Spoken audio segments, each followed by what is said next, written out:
That's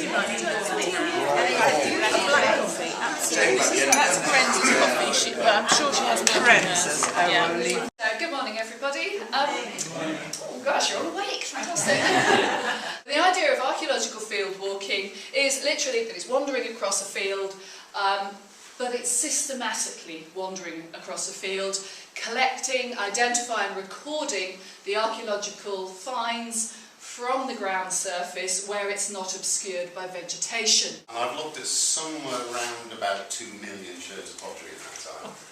The first million are the hardest. Once you know about a million, then you probably start to get a handle on things, okay? So, when it comes to identifying pottery, there's basically 4 things you have to take into consideration, or 4 main things. There's the method of manufacture, the way the pot's made, the fabric, the clay that the pot's made out of, plus all the stuff in the clay, the bits of sand, the bits of shell, whatever, we'll look at that in a minute.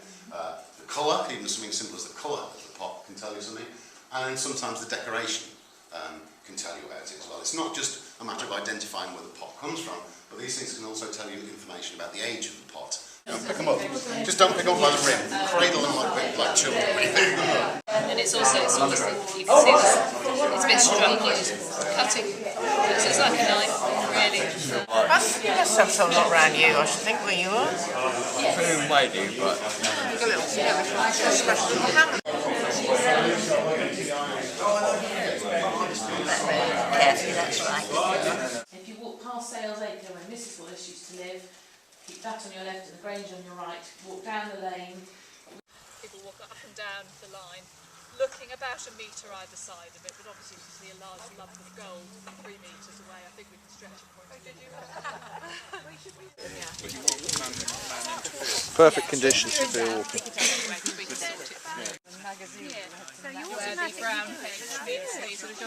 Anybody else keen to get on to do the technical side of things? I don't mind helping with that. Marvellous. Come forward, please. Look like a Maasai warrior there. If you swap places. Yeah, but that was the right place, so do stick it. This is going terribly well. I've got to line it up so until you've been told you're online. Yeah. And watch how far you've gone. Have a look. Check when you've got to the line. 20. Is that still online? You're offline, go that way. Go that way. That's it. That's That's better.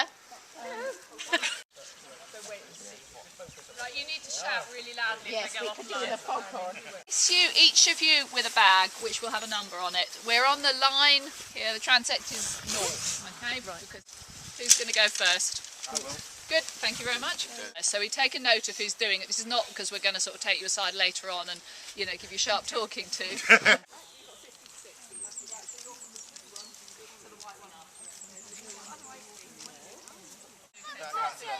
We're not going out. No, and then how much I think I've won. I think I've got something. Look. Ooh, what do you reckon? Pot. Pot.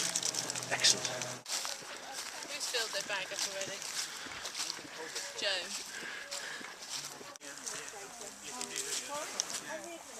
Ooh, what do you think that is? His mum. No idea in the slightest. Excellent. It's the slipware, you know, the stuff, the red stuff with the yellow slip designs. Oh yeah. So probably made down in Essex sometime in the 17th century, possibly. Oh, and there's another bit of red ware. So that's going to be 16th to 17th century as well. That's nice. You've seen that on the news? The French. Invading where? The South Coast. Why? I don't know. Cane Toad, Sir, reporting you. No, I'm a double sir.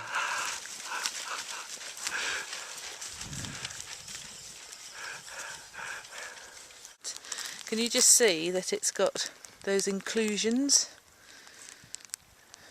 Those fossil inclusions. I think that's a bit of something quite nice. So muddy.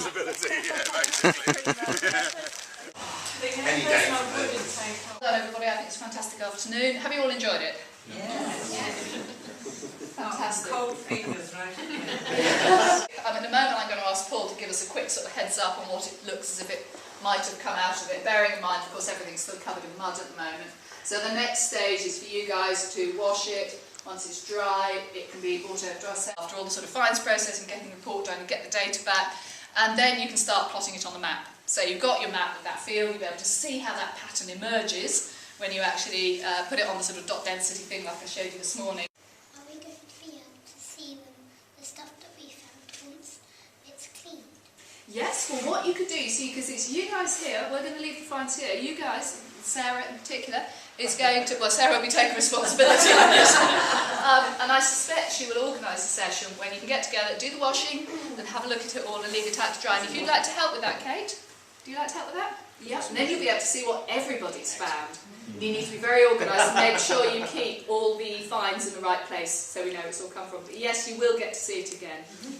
Sorry for bringing you too much tile. No, it's okay. I mean, it's all useful stuff. We weigh it and plot it up and see if it does form any patterns. There was definitely one bit of Roman. There was a bit of Samian ware, which Jerry. There's a bit of Shelley ware, only one, so that's going to either be Roman or possibly medieval. Most of it seemed to be this reddish or greyish stuff. It's either Roman or it's late medieval. I won't know till I clean it up. Oh, a few bits of prehistoric flint as well. One bit certainly, and a couple of other bits of candidates as well. So. And I'd just say thank you hugely to Carenza and to Paul and to Clem and to Kat who've given up their time at the weekend, which we really appreciate, and getting us off to such a good start. And for all of